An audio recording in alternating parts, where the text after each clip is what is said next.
we got to talk about the elephant in the room. And that elephant shouldn't even be in the room. The Alabama Crimson Tide, that elephant should not be in the room. Let's not try to act like we're trying to get to the point. Let's give them the point. Alabama should not be in the national championship. It's an absolute travesty that Florida State was left out of the CFP so Alabama could come in. You have 2 one-loss teams. I can agree with one. That's Texas, because they did beat Alabama head-to-head early in the season, double digits in Tuscaloosa, and they are conference champs. This is what came about from back in 2001. We've already talked about it. When they said, well, Colorado was a conference champ, but Nebraska deserved it. Miami ended up playing them. But because of that was the reason why the BCS came along. And then now the CFP has come along, because they talked about we're no longer going to have these non-conference champs going into playoff games or having real opportunities at a national championship. Last year, TCU was not a conference champion. They lost to Kansas State. We saw what happened, 65-7. But they did beat Michigan to get to the championship game, so it's not like it was a total farce. No, it wasn't a total farce. Even they can kiss my ass with that bullshit. Bring it up. We don't want another TCU. Florida State is not TCU. And TCU made it to the championship. Florida State was undefeated. It's a stupid-ass comparison. It's an absolute mess. And I knew something like this was going to happen because of shenanigans. I remember Kirby Smart not too long after his loss still claiming he deserved to have been there. Well, if you're going by the letter of the law and the things that have happened all season long, you would see Kirby Smart was the number 1 team who lost to the number 8 team. Regardless of what the circumstances were going into the SEC championship game, Alabama was still the number 18 in the country. Georgia was number 1. You lost to the number 8. That gets you out of there any damn way.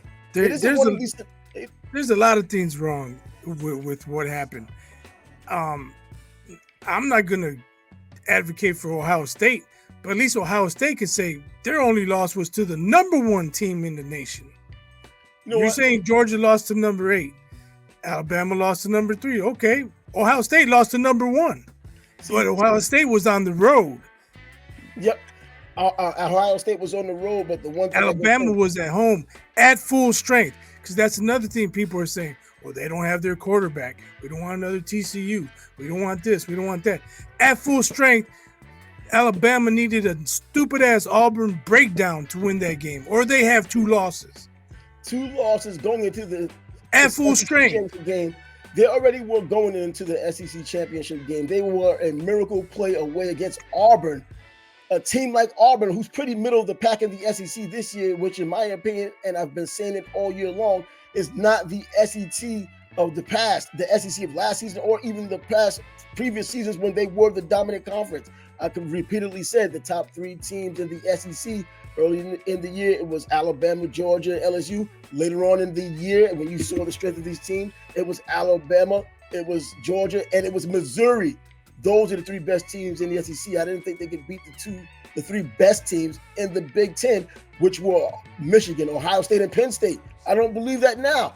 But anyways, the way it went down was Alabama got in because they're Alabama and Nick Saban can be that influential in college football. Secondly, Texas is the richest school in college football outside of the Ivy League, of course, with Harvard. The money, follow the money. You know what I mean? And what is the purpose of even playing if you're going undefeated, you're a conference champ, and you're not getting the chance? Don't tell me about we want a better matchup because these quarterbacks are hurt or they're down to their 3rd-string quarterback. So what was the purpose of playing the rest of the season? They showed the resiliency. That's part of the story. They should have just dropped them out of the top 10 right then and there. Like, you don't have your quarterback, you're out of the running. Too bad. If they did that, I would have more fucking respect for them. And this is football. You're going to have injuries throughout the entire season. College and pro at any other level, players are going to get injured. But the storyline of losing all of these quarterbacks, still going undefeated, winning in the ACC championship game, that means something. You had a true freshman making a huge play against Louisville to make it happen. This could have been part of the storyline going into the college football playoffs if Florida State was going to be there. Alabama and Georgia should not be there. Why? You know, you get to social media if you want to hear a bunch of idiots just say shit in a circle jerk and think they're correct. Well, in this case here, the SEC still the best conference. No one outside of the SEC can beat even a middle of the pack SEC team, which is BS this season because this is the season we have to worry about. Don't you forget how Auburn, who pushed Alabama to the brink and almost prevented Alabama from having 2 losses? Well, they prevented them, almost prevented them. But nevertheless, we're talking about the same Auburn team the previous week lost to New Mexico freaking State in Auburn. Come on, man. It wasn't even hard. The SEC head up against the ACC was 4-6. How can you tell me the conference was better overall? Maybe they have Georgia and Alabama better than Florida State and Louisville, but top to bottom, no way. No, it just, look, in the beginning of the season, the ACC was ahead 4-1. The SEC had to rally just to get that 6-4. Just to get that 6-4, they had to rally throughout the season to do it. So this storyline of always saying that the SEC is the best conference. See, any other time in the bowl season, they always say the SEC is the best conference, and they always look at the records against other teams. See, the SEC is the best. And a lot of times you can agree. This time, the same strategy, the same method, 6-4 in the ACC's favor. But now it doesn't mean that the ACC is better than the SEC. Why do the rules change? Because of Nick Saban's influence, because of the SEC's influence. Texas is going to get there. They'll be part of the SEC next year along with Oklahoma. But this whole thing is a freaking mess. This whole playoff is going to have an asterisk. What if Michigan blasts Alabama next week and then they find out they cheated all year long? Well, you know what? There's still I forgot all about that. You know what I'm saying? Like, I forgot all about that. Maybe they haven't cheated the last few weeks since the scandal broke. Maybe they won't cheat against Alabama, but maybe they have 8 wins while cheating. Well, and then they have those wins vacated. If they win it all, there's no champion this year. Yeah, and you left Florida State out to boot. Vacate the championship like they did Reggie Bush's Heisman. Yeah, but and Alabama fans, at least most of them. Some of them are reasonable, most of them aren't, especially with the entitlement of going to championship games now, even though they don't deserve it. They're going to bring up the cheating scandal if they lose this game. That's guaranteed. They're talking now, we can beat them, we can beat them, we can beat them. But if they lose to Michigan, especially if it's a blowout, they're going to blame some cheating scandal. Yeah, they didn't cheat. I'm sure they cheated because that's just how they are. I'm just glad Washington won, or all hell really would have broken loose. Man, look, Washington made a fool of me. Me too. I thought Oregon would win. But you know what? You had a better argument than me last week because I was still saying, man, Oregon. You were jumping the gun. Even though they already had the head-to-head matchup. You were jumping the gun as if they had already won. I'm like, whoa, let's wait and see. Luckily for me, I didn't write the Old or New Testament. So you wrote it with paper and pencil, so you can erase it. Yeah, exactly, man. But this whole thing is just screwed up, man. I feel so bad for Florida State. I'm not supposed to feel bad about Florida State and what happened to them. I remember the same thing happened to Miami way back when Florida State got the opportunity to play Oklahoma instead of Miami when Miami won the head-to-head matchup back then, the year before the national championship. But, man, this is supposed to be the time where everything is fair because you tried to do all of these things in the past several years, now decades, to not have an outcome like this. You wanted conference champions to go in. It'll be better if they're even undefeated. Now you have undefeated conference champions, but then one of them is not even in the mix because another one, a team like Alabama, who has one loss, lost against Texas at home, double digits, played better throughout the season, but then Florida State, because they didn't play as well at the end of the season, still won without their quarterback down to their first string, and they're going to get punished for it. When I mentioned to someone, why doesn't Ohio State have a legitimate gripe? They lost one game to the number 1 team, as I already mentioned. Someone's like, well, they didn't win the championship. Well, Alabama didn't win all their games. Florida State did. I mean, what are we doing here? What are we talking about? You play to win the game. If you have an L and the other team has a 0, you are behind them. I don't care what the circumstances are. And now the only reason why I could say now the Ohio State argument kind of loses a little bit of its luster It's because of that same circumstance. They didn't get a chance to go to a championship game and prove even more that they deserve to be there. It's like other games removed. It's like one game removed when other teams had played. All of these champions that have played, they battered each other, put them further ahead of Ohio State, who couldn't do any more after the Michigan game. My point is, don't bring in parameters because it doesn't fit what you want, when the first parameter is wins and losses.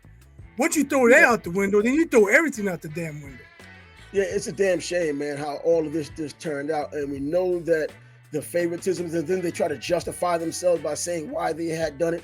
If Florida State ends up winning because they are now going to play Georgia in their game, well, I mean, a bit of a letdown for both teams. Georgia wanted to be in the national championship game, or at least in the playoffs. Florida State wanted to do the same, but they're kind of on a beat up end. And I can see how it could be more of a downer for Georgia than even from Florida State, because Florida State has something to prove, even with their third string quarterback, which may be the second string quarterback, Rademacher, coming back for the bowl game.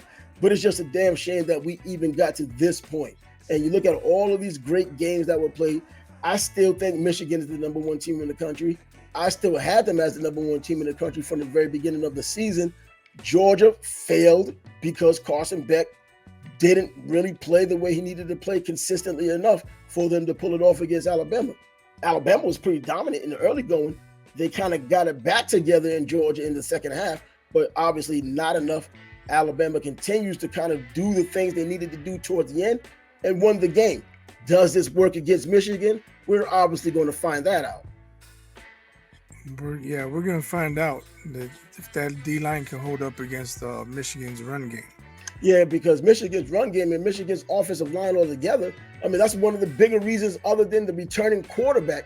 That was one of the biggest reasons why I decided to talk about Michigan being a number one team this season, is because of their running a quarterback coming back, J.J. McCarthy. As you know, he was the only starting quarterback coming back out of the top four teams in the beginning of the season. That's changed quite a bit, obviously. Carson Beck took over for Stetson Bennett, who had won 2 national championships. We already know that. Ohio State, C.J. Stroud, we know what he's doing in the NFL, but they came in with Kyle McCord, a guy who hadn't started before. So they had he's transferring. And now he's transferring. And I see why, because Marvin Harrison Jr. is leaving, and not only that, my guy's leaving. I'm out too. But you know what? There's more than meets the eye. Ryan Day has told him, or was saying to the media, so that's pretty much telling him that, you know what, we're going to do what's best for the team when the bowl game comes around. He did not even commit to him for the bowl game. Devin Brown was getting opportunities this season in the early going, not towards the end, but I think Ryan Day has seen enough in practice to think that Devin Brown might be the guy to lead them in spring practice and ultimately next season. And Kyle McCord had saw this on the wall and decided, you know what, let me get the hell up out of here. He's leaving. I mean, I don't blame him either. He's just developing as a quarterback. He looks like he has a nice trajectory. And hell, the way the transfer portal has opened now, you have so many decent quarterbacks going in there now. So he's definitely going to be highly sought. And he's still young. I'm not sold on Ryan Day as a top head coach, by the way. Well, you know what? I'm thinking more because of the Urban Meyer factor. He had Urban Meyer's players and had that success, but he's still doing a bit of the recruiting that Urban Meyer was doing. Probably not the consistent 5- and 4-star players, but Urban Meyer was getting those 5- and 4-star players. And if there were a 3-star player, he actually coached the guy up and probably went to the NFL anyway. So Ryan Day hasn't had the time to really prove that yet. But yeah, 3 losses in a row to Michigan will get that skepticism, not only not in Ohio, but everywhere. Yeah. But, on a more positive note, I mentioned Washington. They handled Oregon pretty well Friday night. Yeah. Props to them. They earned their spot in there. Absolutely. I don't think Penix did enough to sway any voters, so I think Jaden Daniels. Jaden Daniels could be taking the hardware home. Yeah, I think so, and deservedly so. I thought this was going to be a highlight show for Bo Nix. I was rooting for him all season long. Former SEC guy in Auburn. I watched his Falcons go undefeated with Auburn years ago. And then he went from Auburn to Oregon, and he lost against Georgia, obviously his first time at Oregon, got beaten pretty badly, but since then has become a much better quarterback, positioned himself much better for the NFL. but he couldn't get the job done when all eyes were on him in the Pac-12 championship game. Jaden Daniels' numbers alone is enough. We were talking last week in the last 5 games, 18 touchdowns, 1 interception for each guy. Well, now the differentiating factor is Jaden Daniels, even though he didn't win, he's on a 3-loss team. Those numbers just stand out even more now. They look even more gaudy right now. And Bo Nix just the biggest game of the season on the line didn't stand up the way he should have. Here's the thing. If he doesn't win, they're going to say because he had 3 losses. They play in the SEC. You want to hold the SEC up here because of Alabama and Georgia, and you want to say they're the best conference in the nation and blah, blah, blah, blah, blah. Well, how come that doesn't take hold for him? He played in the SEC. Well, because they have regional voters. So even though I'm just saying, man. The SEC thinks they're the end-all, be-all, which most times they are this season, in my opinion. They just aren't. But you got the narrative on TV now. You cannot leave both Georgia and Alabama out. Why not? Get out of here. They both lost. Why not? One team lost. The number 1 team lost to the number 8 team. They should be out of the top 4. Here's another thing. If Georgia didn't win the championship last year, would they have been number 1 this year? I don't know that they were the number 1 team. You didn't believe it all season long. They still would have been in the top 5. They struggled mightily early. Yeah. And so, yes, they did have a long-ass winning streak. Congratulations. But this year has nothing to do with last year. Nope. And definitely nothing to do with 2 years ago. I mean, they lost 25 top players from that team in the past 2 seasons. Exactly. So it's not the same team. It's not the same team. Not the same team. So, 15 players back in 2020, 2022. They lost 10 more players in 2023. But when we talked about those 15 players for 2022, you're talking about all those first rounders just on defense alone. And we saw that their defense definitely wasn't living up to the expectations this season, and they couldn't be expected to live up to those expectations. You don't replace that kind of talent, especially in today's. So dare I say Georgia's been overrated this year? Yeah, I think so. They could have been, but you know what? In a good way, because they were still winning. They were doing their part. And even when against Alabama, they didn't get blown out. But really, how good is Alabama? Better than they were earlier this season. But how much further along are they really? Now that we know that Georgia probably wasn't as good, at least not number 1, certainly top 5, I think, talent-wise. Kirby Smart got a lot of great players. Kirby Smart is becoming or is already a great coach himself. So, yeah, but I look at what's going on now with the Michigan being number 1, and I think they were number 1 all season, and they should have been.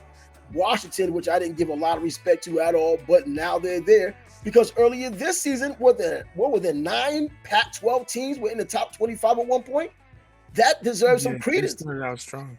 And so it looks Washington battled through that, were undefeated, and now here they are, and deservedly so, beating Oregon the way they did twice this season in Seattle, and even more dominant in Las Vegas. Right. So yeah, I'm going for the Huskies in this 4-team race. You know what? You threw me off. He said Huskies. Oh, wait a minute. Huskies, not Huskers. You ask me what I've been smoking. Yeah, I'm saying, wait a minute. Clear your ear, bro. Clear your ears. I'm talking about SEC shields. I got a Husker shield, but it's Huskies. Yeah, but I'm still going with Michigan because I believe they're just the better team, and it goes by. Oh, I'm just saying who I'm rooting for. Oh, and I'm not an Alabama hater. Anyone who knows me knows I don't hate Alabama unless I'm in Alabama. Then I'm an Auburn fan just to get on people's nerves. But looking at Michigan and what they've done all year, they've won 6 games without Harbaugh. The first 3 early on, the last 3, and then they get into the Big Ten championship game. It was just an embarrassment because Iowa can't do anything offensively. But it all came down to the offensive line for me when it came down to Michigan. The grad transfers in particular, when Drake Nugent came in from Stanford and Ladarius Henderson came in from Arizona State, I think those were the linchpins on the offensive line. 2 players who were captains on their team added more leadership to this offense. I think that's another reason why they could win without Jim Harbaugh having to babysit when he's gone. Yeah, that's true. You got a strong offensive line that can move people around. You're at a big advantage. Yeah, and the locker room, those kinds of guys who were captains where they were previous, they're now on a team that has a lot of veteran leadership too. They know how it works, the dynamic of being a leader and what kind of helps the group and what takes away from a group. And they made it happen. And that's why Michigan, in my opinion, is there, even under these circumstances of Harbaugh is here, then Harbaugh is not there.